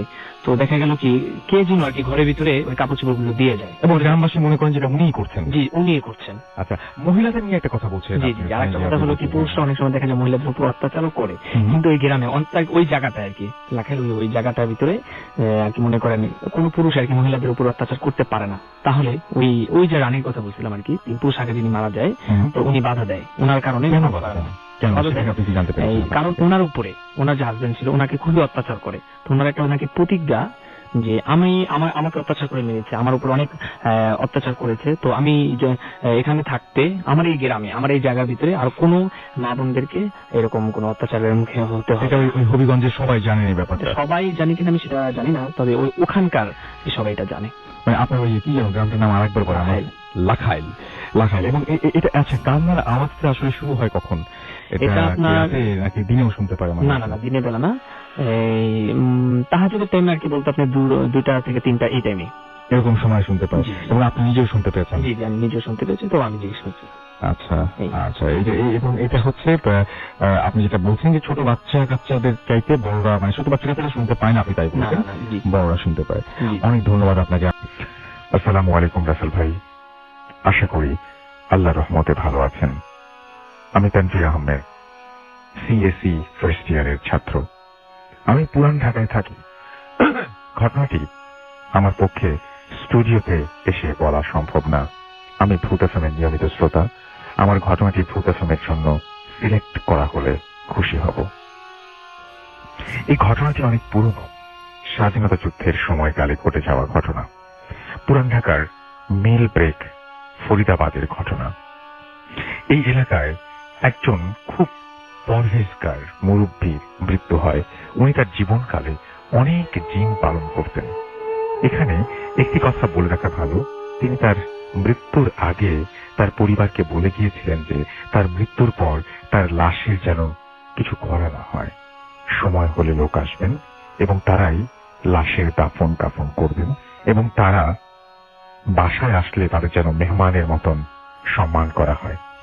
তার পরিবারে ছোট পুরুষ মানুষ কম থাকায় লাশের কি করবে কেউ বুঝে উঠতে পারছিল না। এমন সময় শুরু হলো ঝড়। একে তো যুদ্ধ, তার মধ্যে ঝড়। কোনো মতে মানুষ জোগাড় করা হলো মাত্র 2 জন, কিন্তু 2 জন দ্বারা লাশ গোসল বা দাফন করা তো সম্ভব নয়। এই সময় এই ঝড়ের রাতে কোথা থেকে এক তেরোপাল দিয়ে ত্রিপাল হবে এটা, ত্রিপল দিয়ে ঘেরা একটা ঘোড়ার গাড়ি এলো, এবং গাড়ি থেকে 3 জন নেমে এলেন। তাদের দেখে ওই মুরব্বীর কথা মনে পড়ে গেল। তাই তারা 3 জনকে তাদের মতো কাজ করতে দিলেন। তাদেরকে কোনো খাবার দেয়া হলে তারা তা খাননি। এর মধ্যে 2 জন পর্দার আড়ালে লাশ গোসল দেওয়া শুরু করেন, এবং একজন বাইরে দাঁড়িয়ে দোয়া পড়ছিলেন। যিনি বাইরে ছিলেন তিনি পরেছিলেন একটা সাদা জুব্বা এবং মাথায় ছিল কাপড় দিয়ে ঢাকা, যার কারণে তার চেহারা দেখা যাচ্ছিল না। গোসল শেষে তারা লাশ নিয়ে বেরিয়ে পড়েন এবং বাসা থেকে 2 জনকে আসতে বলেন। তাই দুজন লাশের সাথে ঘোড়ার গাড়ি করে কবরস্থানে যায়। কবরস্থানে যাওয়ার সময় ওই তিনজন লোক কোনো কথা বলছিল না। কবরস্থানে যাওয়ার পর তারা তিনজন এবং বাসা থেকে যাওয়া দুজনের মধ্যে একজন লাশ নিয়ে কবরস্থানে প্রবেশ করে। যিনি লাশের খাটিয়া কাঁধে নিয়েছিলেন তার কাছে মনে হচ্ছিল যেন খাটিয়াতে কোনো লাশ নেই, একদম হালকা। তিনি সামান্য ভয় পান। কবরের পাশে যেতে দেখা গেল কবর খোঁড়ার সবকিছু সামনে রাখা। তখন রাত 11:30 থেকে 12টার মতো বাজে। দুজন লোক খুব তাড়াতাড়ি কবরটি খুঁড়ে ফেলল এবং ওই জুব্বা পরা লোকটি পাশে দাঁড়িয়ে দোয়া পড়ছিল, ক্রমাগত দোয়া পড়ছিল। বাসা থেকে যাওয়া দুইজনের ওপর থেকে লাশটি কবরে নামান এবং নিচ থেকে ঘোড়ার গাড়ি থেকে আসা দুজন লোক লাশটি কবরে শোয়ান। লাশটি কবরে শোয়ানোর সময় তেমন ভারী মনে হয়নি। বাঁশ আর জায়গায় বিছান হয়ে গেলে ঘটে সবচেয়ে ভয়ঙ্কর ঘটনা। এখন মাটি দেবার পালা। বাসা থেকে আসা দুজন আগে মাটি দিতে যান। প্রথম জন মাটি দিয়ে আসেন এবং দ্বিতীয় জন যখন নিচু হয়ে মাটি দেন, দিয়ে ওঠার সময় তিনি ওই জুব্বা পরা লোকটির চেহারা দেখে ফেলেন এবং যা দেখেন তা দেখার জন্য তিনি প্রস্তুত ছিলেন না। তিনি দেখেন যে ব্যক্তি মারা গেছেন সেই ব্যক্তিটি দাঁড়িয়ে আছেন কবরের পাশে এবং নিজের লাশ তিনি নিজেই দাফন করছেন এবং নিজের কবরে মাটি দিলেন। এই দৃশ্য তিনি কোনো মতে দেখে নিজেকে সামাল দিতে পারলেন না। শেষে ভয়ে কাঁপতে কাঁপতে ফিরে এলেন। ফিরে আসার সময় কবর থেকে 30 ফুট দূরে এসে পিছনে তাকিয়ে দেখলেন তিনজনের একজনও সেখানে নেই।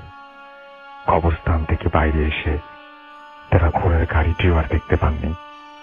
এই দেখে তারা ভয়ে কোনো মতে বাসায় আসেন এবং তখন সব খুলে বলেন তাদের সাথে কি হয়েছিল। তখন জানা যায় ঘোড়ার গাড়িতে প্রথম একজন জুব্বা পরা লোকটির চেহারা দেখে এবং তখন এটা বুঝতে পারে যে কি হতে চলেছে। এই ছিল ঘটনা। এটি আমার পাঠানো প্রথম ঘটনা। ভালো লাগলে পড়ে শোনাবেন। ধন্যবাদ। আসসালামু আলাইকুম রাসেল ভাই, আমি ইসলাম সুমন আজান মোহাম্মদপুর থেকে এসেছি। জি, আপনার জি রাসেল ভাই, আমার যে ঘটনাটি, এই ঘটনাটি রাসেল ভাই আমাদের এক তাবলীগ জামাতের এক ভাইয়ের কাছ থেকে শোনা। উনি পাকিস্তান থেকে বাংলাদেশে এসেছিলেন দিনের কাজের জন্য।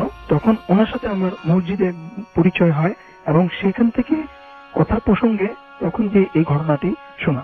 তো রাসেল ভাই, আমি আমার ঘটনায় চলে যাচ্ছি। ঘটনাটি ঘটে 1996 সালে পাকিস্তানের বেলুচিস্তান প্রদেশের একটি গ্রামে এক নির্মাণাধীন বাড়িকে কেন্দ্র করে। রাসেল ভাই, একটু বলে রাখি, এই বাড়িটি যেই নির্মাণ করার জন্য যে মালিক আর কি বাড়িটি তৈরি করার জন্য প্রিপারেশন নেয় বা উনি করবে, উনি হচ্ছেন পুশতেন, একজন পুশতেন ব্যবসায়ী। এই বাড়িটি নির্মাণের জন্য সে একটি জায়গা রেডি করে এবং সেখানে কাজের জন্য আর কি লোকাবল ঠিক করে। তো রাসেল ভাই, ঘটনা ঘটে যেদিন উনি প্রথম সেই কাজটি শুরু করে। তো কাজটি যেদিন প্রথম উনি বাড়ি নির্মাণের কাজ ধরে, ওদিনই কিছু অস্বাভাবিক লক্ষণ বা সিমটম দেখা দেয়। তার মধ্যে সবচেয়ে ভয়ানক যে ব্যাপারগুলো ছিল সেগুলো ছিল হচ্ছে রাসেল ভাই যে যদি লেবাররা মাটি কাটার জন্য কোদাল দিয়ে মাটি কোপ দিত, 2-3 কোপ দেওয়ার পরে সেখান থেকে অটোমেটিকলি রক্ত বের হতো। মানে মাটি থেকে রক্ত বের হয়ে আসতো। মাটি থেকে রক্ত বেরিয়ে চলে আসতো। আবার কখনো কখনো এরকমও দেখা যেত যে লেবাররা কাজ করতেছে হঠাৎ করে তারা সেন্সলেস হয়ে যেত এবং এমন সেন্সলেস হতো যে তারা 2-3 ঘন্টা সেখানে সেন্সলেস হয়ে পড়ে থাকতো। যখন তাদের সেন্স আসতো, তাদেরকে যদি জিজ্ঞেস করা হতো যে তোমরা কিভাবে হইতো, তারা সঠিক উত্তর দিতে পারতো না। তারপরে রাসেল ভাই, এমনও দেখা যেত যে কাজ করতে করতে হঠাৎ করে তারা বমি করছে এবং বমি এমন পর্যায়ে চলে যেত সেখানে রক্ত বমি আর ব্লিডিং হতো। তো রাসেল ভাই, এমন চলতে তো যখন এমন একটা অবস্থায় যে পৌঁছায় যে কোনো একজন ওয়ার্কার যদি একদিন সেইখানে কাজ করতো, তো পরের দিন সেখানে আর কাজ করতে আসতো না রাসেল ভাই। তো ওই যে বাড়ির মালিক, সেই পুস্তুন ব্যবসায়ী, সে খুবই বিপদে পড়ে যায়, খুবই টেনশনে পড়ে যায় এবং যেহেতু এই ঘটনাটি সেই এলাকায় খুব জানাজানি হয়ে যায় আর কি, সবার মুখে চলে আসে, তখন যে সেখানে আর কেউ কাজও করতে রাজি হচ্ছিল না। তো ওই ব্যবসায়ী বা ওই বাড়ির মালিক একটু বলে রাখি, উনি খুবই আল্লাহ পরাজকের একজন লোক ছিলেন। তো উনি একদিন তাহাজ্জুদের নামাজ পড়ে খুবই কান্নাকাটি এবং আল্লাহর কাছে সে প্রার্থনা করছে যে আল্লাহ, আমি এমন কি করলাম যে তুমি আমার এই কাজের মধ্যে, আমি তো কি বিঘ্ন ঘটাচ্ছ বা আমার কাজের মধ্যে বিঘ্ন হচ্ছে, কিন্তু কেন? আমি তো এমন অসৎ কোনো পয়সা বা অসৎ উপার্জন দিয়ে এই বাড়ির কাজ ধরি নাই, বা আমি তো আর কি হক হালালি টাকা দিয়ে এই বাড়ির কাজটা শুরু করি। তো উনি কান্নাকাটি করতে করতে করতে করতে রাসেল ভাই হঠাৎ করে ওনার চোখ লেগে চলে আসে। তো চোখ লেগে আসার পরে সে গভীর নিদ্রায় চলে যায় এবং হঠাৎ করে উনি একটা স্বপ্ন দেখে রাসেল ভাই, এবং সেই স্বপ্নের মধ্যে একজন জুব্বা পরা 6 ফিট থেকে 7 ফিট লম্বা একজন বুজুর্গ লোক দাঁড়িয়ালা তাকে বলছে যে দেখ, তুই খুব আল্লাহ একজন লোক, পরেজগার লোক, আমি চাই না তোর কোনো ক্ষতি হোক, তুই এই বাড়িটির কাজটি বন্ধ করে দে।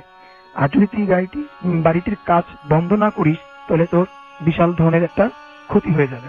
তা আমি চাই না তোর কোনো ক্ষতি করতে, তাই তুই এখান থেকে কাজ বন্ধ করে এখান থেকে চলে যা। তো সেই বাড়ির মালিকটি সকালবেলা ঘুম থেকে উঠে, এবং উঠে তো সে আরো হতাশায় ভোগ করে এবং খুবই টেনশনে পড়ে যায় যে কি করব কি হবে। তো সে ওইখানকার লোকাল আর কি বেলুচিস্তানের এক লোকাল আল্লাহ লোকের সাথে আর কি পরেজগার একজন ইমানদার একজন লোকের সাথে সে মাশওয়ারা করে যে আসলে আমার এটা যে হচ্ছে তো কি। তখন যে রাসেল ভাই সে ওই লোকটার সাথে কথাবার্তা বলে যে আসলে আমার এরকম এরকম হচ্ছে, আমি স্বপ্নেও আমাকে এরকম অ্যালার্ট করা হয়েছে, এখন আমি কি করতে পারি? আমি কি বাড়ির কাজটা কি বন্ধ করে দেবো, বা যাওয়ার তো কোনো সুযোগ নেই, আমি কি করতে পারি? তখন সেই লোকটি, সেই হুজুর তাকে উপদেশ দিল যে তুমি এক কাজ করো, তুমি একটি মিলাদ মাহফিল করে দাও, দোয়া মাহফিলের ব্যবস্থা করো, কোরআনখানির ব্যবস্থা করো, আর একটি কালো ছাগল সদকা দিয়ে দাও, দেখবে আল্লাহর নাম নিয়ে সব ঠিক হয়ে যাবে। তখন যেই কথা সেই কাজ, সে করলো কি যে ওই বাড়িটার জায়গাটার মধ্যে একটি মিলাদ মাহফিল, দোয়া মাহফিলের আয়োজন করলো এবং একটি ছাগল সদকা দিয়ে দিল, এবং সে ভেবে নিল যে এই বুঝি আমার সকল সমস্যার সমাধান। তো সেই নিশ্চিন্তে রইল। 2 দিন পরে তার কাজ সে শুরু করলো। কিন্তু রাসেল ভাই সেই কাজ শুরু করার পরে সেই একই রকম সিমটম গুলো আবার দেখা দেয়।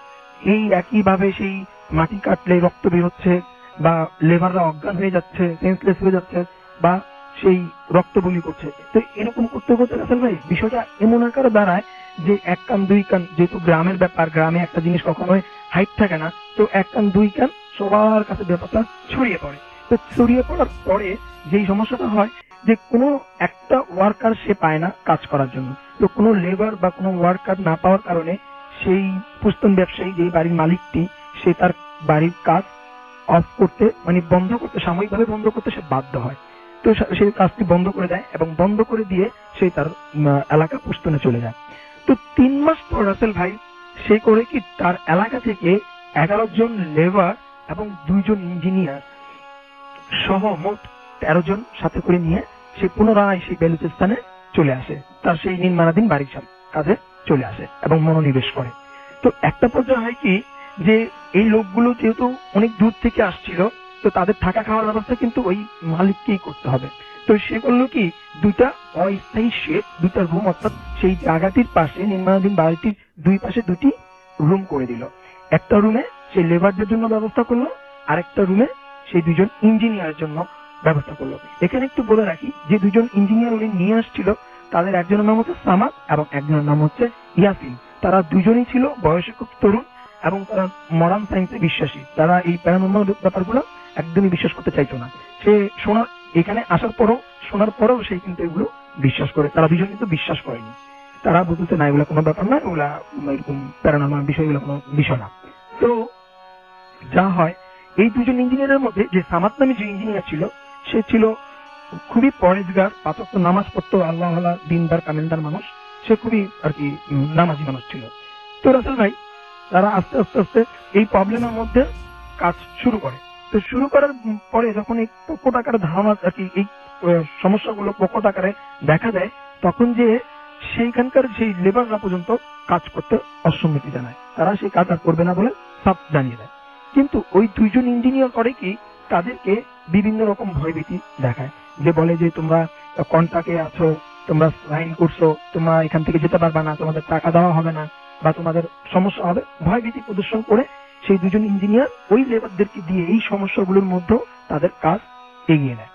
তো রাসেল ভাই হয় কি যে একটা পর্যায়ে যখন ছাদ ঢালাই দিবে তার 2 দিন আগে ওই 2 ইঞ্জিনিয়ারের মধ্যে এক ইঞ্জিনিয়ার যে সামাদ, তার বাড়ি থেকে খবর আসে যে তার আম্মা খুবই অসুস্থ, তাকে এই মুহূর্তেই যেতে হবে যদি তার আম্মাকে দেখতে হয়, তাকে জীবিত অবস্থা দেখতে হয়। তখন সে বাধ্য হয়ে তার বাড়িতে ফিরে যায়। আর এদিক দিয়ে সামাদ চলে যাওয়ার পরে, ইঞ্জিনিয়ার সামাদ চলে যাওয়ার পরে যে ইঞ্জিনিয়ার ইয়াসিন যে ছিল সে থেকে যায় এবং সে কাজ এগিয়ে নেয়। তো রাসেল ভাই আগামীকালকে ঢালাই, এমন সময় সে তার সব কাজ পরিপাটি ভাবে সবকিছু গোছানো আছে কিনা সব চেকচাক করে রাতের আনুমানিক 1টার সময় তার রুমে সে ঘুমানোর জন্য চলে যায়। আর লেবাররা খাওয়া দাওয়া করে লেবারদের রুমে চলে যায়। তো রাসেল ভাই সবকিছুই ঠিকঠাক ছিল। তখন রাত আনুমানিক 3টা, এই 3টার দিকে হঠাৎ বিকট একটি চিৎকার এবং শব্দে লেবারদের সবার ঘুম ভেঙে যায়। তারা যখন ঘুম থেকে উঠে তারা এই শব্দটি সেই ইঞ্জিনিয়ারের রুম, সেই ইয়াসিনের রুমের দিকে ছুটে যায়, যেহেতু শব্দটা ওইখান থেকে আসছিল। তো তারা ওই রুমে যেয়ে যা দেখে তারা তাদের চোখকে সেটা বিশ্বাস করতে পারছিল না রাসেল ভাই, যে তারা যেটা দেখে সেটার জন্য তারা একদমই প্রস্তুত ছিল না। তারা দেখে যে ওই ইঞ্জিনিয়ার ইয়াসিন নিচে পড়ে আছে, তার শরীর পুরো উলঙ্গ অবস্থায়, বিবস্ত্র অবস্থায়, তার শরীরে কোনো রকম কাপড় চোপড় নেই, তার নাক মুখ দিয়ে ফিনকি দিয়ে রক্ত বেরোচ্ছে এবং সে চোখ দুটো বড় বড় করে উপরের দিকে চেয়ে আছে এবং গরু জবাই দিলে যেরকম ঘুমানোর যে শব্দ আমরা সাধারণত যেটা দেখতে পাই ওরকম ভয়ানক ঘুমানোর শব্দ করছে এবং সে উপরের দিকেই চেয়ে আছে, মনে হচ্ছে যে উপরে কেউ তার দিকে তাকিয়ে আছে। তো লেবাররা এইটা দেখে তারা পুরো হতভম্ব হয়ে যায়, হতবাক হয়ে যায়, তারা কি করবে কিছু বুঝতে পারে না। কিন্তু এতগুলো লোক যে ওই ইঞ্জিনিয়ারের রুমে, ইঞ্জিনিয়ারের সামনে, ওর চোখ ওদের দিকে না, ওর চোখ সেই উপরের দিকেই চেয়ে আছে, যে উপরের দিকে মনে হয় কিছু একটা তার দিকে তাকিয়ে আছে এবং সে ঘুমানোর সেই শব্দ করে যাচ্ছে আর রক্ত ফিনকি দিয়ে বেরিয়ে যাচ্ছে। এমতো অবস্থায় তারা সবাই মিলে সেই ইঞ্জিনিয়ারটাকে ধরে বাইরে নিয়ে আসে, সেই বিবস্ত্র অবস্থায় তাকে বাইরে নিয়ে আসে। বাইরে নিয়ে আসার পরে তার মাথায় পানি ঢালতে থাকে রাসেল ভাই এবং 5 মিনিটের মধ্যে সেই ইঞ্জিনিয়ারটা মারা যায় রাসেল ভাই। এবং মারা যাওয়ার পরে যখন সকালবেলা আনুমানিক ফজরের আজান দিয়ে দেয়, সেই ব্যাপারটা সব দিকে ছড়িয়ে পড়ে, বিশেষ করে সেই গ্রামটার সব মানুষ একত্রিত হয়ে যায় এবং সবাই হতভম্ব হয়ে সেই লাশটাকে দেখে এবং সবার মধ্যে কানাঘুষাঘুষ চলতে থাকে। তো ইতিমধ্যে রাসেল ভাই সেখানে স্পটে পুলিশ চলে আসে। তো পুলিশ আসার পরে এবং বিষয়টা জানতে চায় যে আসলে কি ব্যাপারটা, তখন সবাই মিলে এই ব্যাপারটা বলে, কিন্তু পুলিশ সেটা আমলে নিতে চায় না। তো এর মধ্যে সেই বাড়ির মালিক, সেই পুস্তুন ব্যবসায়ী, সেও চলে আসে এবং সে এই ব্যাপারটা বুঝতে পারে যে তাকে যে ওয়ার্নিং করা হয়েছিল, যে নিষেধ করা হয়েছিল, হয়তো বা তারই রেজাল্ট হতো বা এইটা, কিন্তু তারপরেও সে এটা বলতে চায় না। সে পুলিশকে বরং এটা বলে যে এটা মার্ডার কেস বলে ধামাচাপা দিতে চেষ্টা করে যে এটা মার্ডার কেস। তো পুলিশ সেই রিপোর্ট অনুযায়ী আর কি মার্ডার কেসের রিপোর্ট অনুযায়ী তাকে নিয়ে যায় পোস্টমর্টম করার জন্য, মর্গে পাঠায়। তো রাসেল ভাই পোস্টমর্টম করার সময় যে ডুম এবং যে ডক্টররা উপস্থিত ছিলেন ওই লাশটাকে, ওই ইঞ্জিনিয়ারের লাশটাকে পোস্টমর্টম করার সময়, তাদের ভাষ্য অনুযায়ী তারা পুলিশকে যেভাবে বলে যে তারা তাদের কর্মজীবনে এরকম কখনো তারা দেখেনি, যে তারা দেখে যে ওই ইঞ্জিনিয়ারটার যে লিভার, যেটা কলিজা বলি আমরা, সে কলিজার 3 ভাগের 2 ভাগটা আর কি মিসিং, মানে কলিজার 3 ভাগের 2 ভাগ ছিল না এবং 1 ভাগ ছিল, এবং 1 ভাগও এমন একটা বাজে অবস্থায় ছিল যে মনে হচ্ছে যে কোন একটা হিংস্র পশু অনেকদিন যাবৎ অভুক্ত ছিল, যে এই কলিজাটাকে এমন ভাবে খেয়ে নিয়েছে যে 2 ভাগ খেয়ে নিয়েছে আর 1 ভাগ যেটা ছিল অবশিষ্ট রেখে গেছে। তো রাসেল ভাই যে থেতলানো ছিল বা বড় বড় নখের যে আঁচড় দিলে যেই অবস্থা হয় আর কি, যে খামচানো, এরকম একটা বাজে অবস্থায় ছিল এবং তার অন্য পুরো বডিতে কোথাও কাটা ছিঁড়া ছিল না, অথচ সেই কলিজাটা মিসিং ছিল। এবং এই ঘটনাটা পুলিশ যখন ডাক্তার এবং জমদের কাছ থেকে শুনে তখন তারা পুরো হতভম্ব।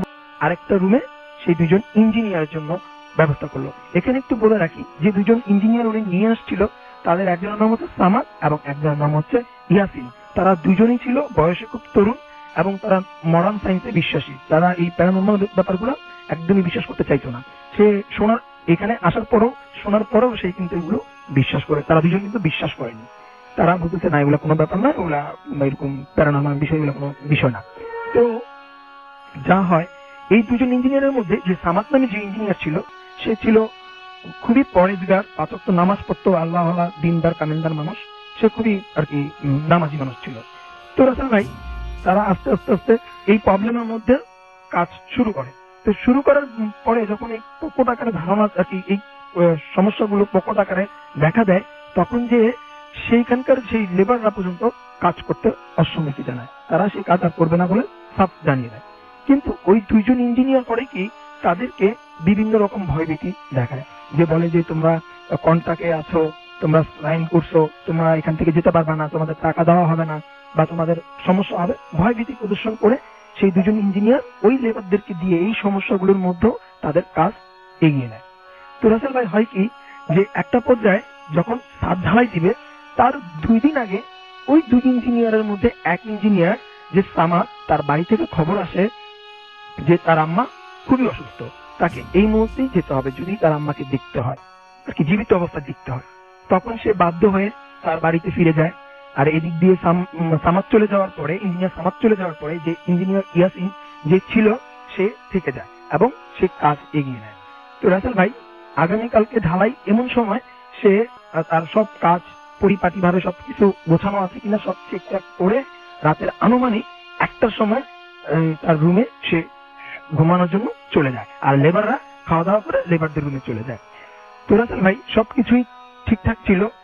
তখন রাত আনুমানিক 3টা, এই 3টার দিকে হঠাৎ বিকট একটি চিৎকার এবং শব্দে লেবারদের সবার ঘুম ভেঙে যায়। তারা যখন ঘুম থেকে উঠে, তারা এই শব্দটি সেই ইঞ্জিনিয়ারের রুম, সেই ইয়াসিনের রুমের দিকে ছুটে যায়, যেহেতু শব্দটা ওইখান থেকে আসছিল।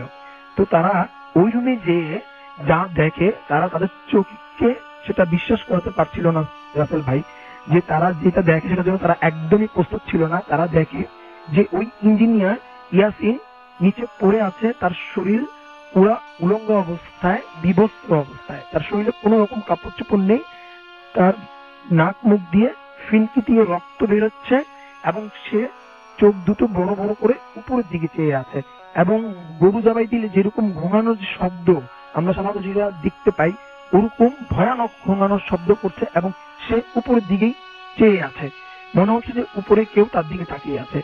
তো লেবাররা এইটা দেখে তারা পুরো হতভম্ব হয়ে যায়, হতবাক হয়ে যায়, তারা কি করবে কিছু বুঝতে পারে না।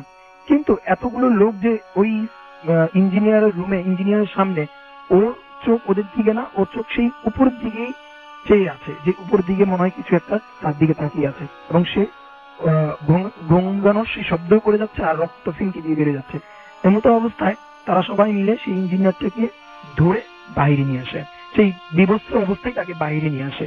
বাইরে নিয়ে আসার পরে তার মাথায় পানি ঢালতে থাকে রাসেল ভাই, এবং 5 মিনিটের মধ্যে সেই ইঞ্জিনিয়ারটা মারা যায় রাসেল ভাই। এবং মারা যাওয়ার পরে যখন সকালবেলা আনুমানিক ফজরের আজান দিয়ে দেয়, সেই ব্যাপারটা সব দিকে ছড়িয়ে পড়ে, বিশেষ করে সেই গ্রামটার সব মানুষ একত্রিত হয়ে যায়, এবং সবাই হতভম্ব হয়ে সেই লাশটাকে দেখে, এবং সবার মধ্যে কানাঘুষা চলতে থাকে। তো ইতিমধ্যে রাসেল ভাই সেখানে স্পটে পুলিশ চলে আসে। তো পুলিশ আসার পরে এবং বিষয়টা জানতে চায় যে আসলে কি ব্যাপারটা, তখন সবাই মিলে এই ব্যাপারটা বলে, কিন্তু পুলিশ সেটা আমলে নিতে চায় না। তো এর মধ্যে সেই বাড়ির মালিক, সেই পুস্তক ব্যবসায়ী, সেও চলে আসে, এবং সে এই ব্যাপারটা বুঝতে পারে যে তাকে যে ওয়ার্নিং করা হয়েছিল, যে নিষেধ করা হয়েছিল, হয়তো বা তারই রেজাল্ট হতো বা এইটা, কিন্তু তারপরেও সে এটা বলতে চায় না।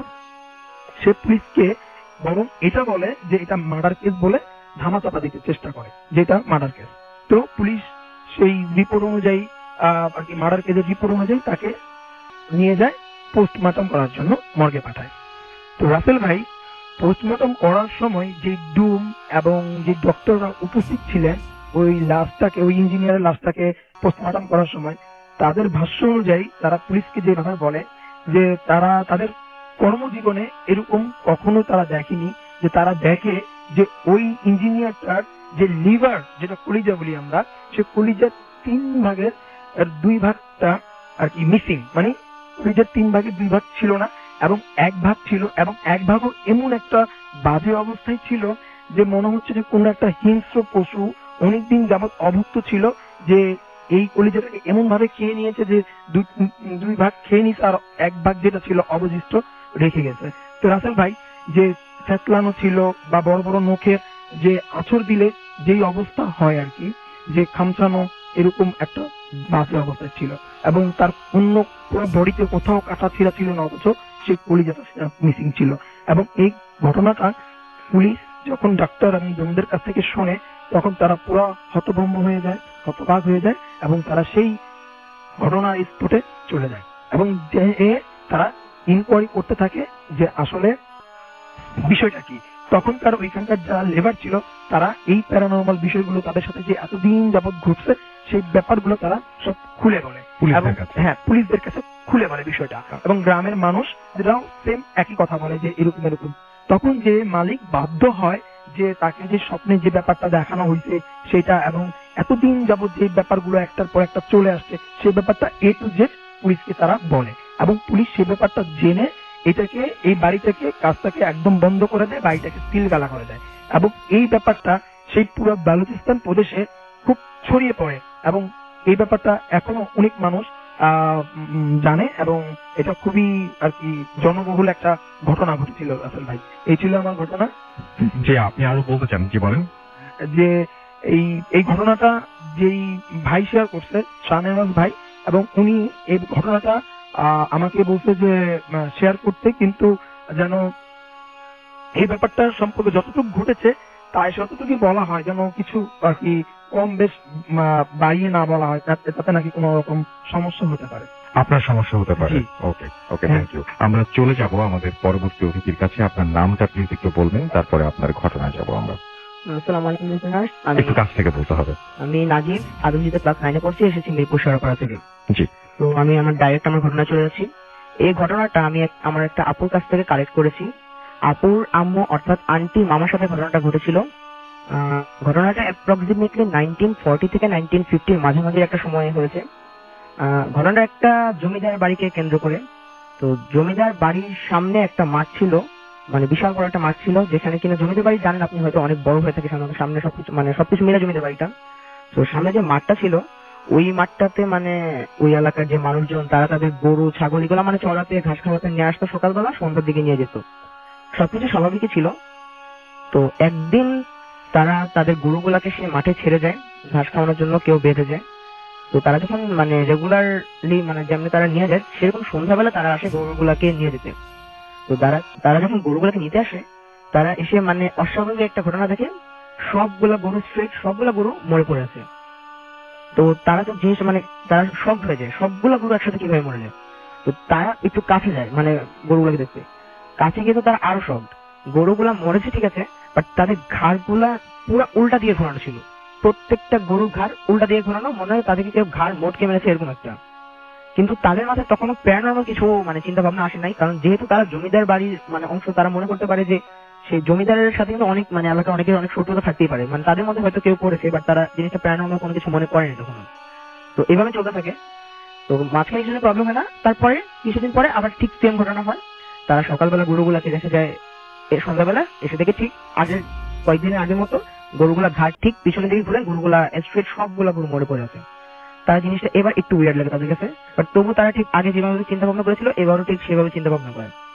কিন্তু এখন দেখা যায় জিনিসটা কন্টিনিউয়াস চলতে আসছে, মানে চলছে, যারা গরু রেখে যাচ্ছে সবার গরুই সন্ধ্যাবেলা এসে দেখে ঘাড় পিছনে দিয়ে একদম পুরো ঘাড় উল্টা দিয়ে ঘোরানো, গরুগুলা মরে পড়ে আছে।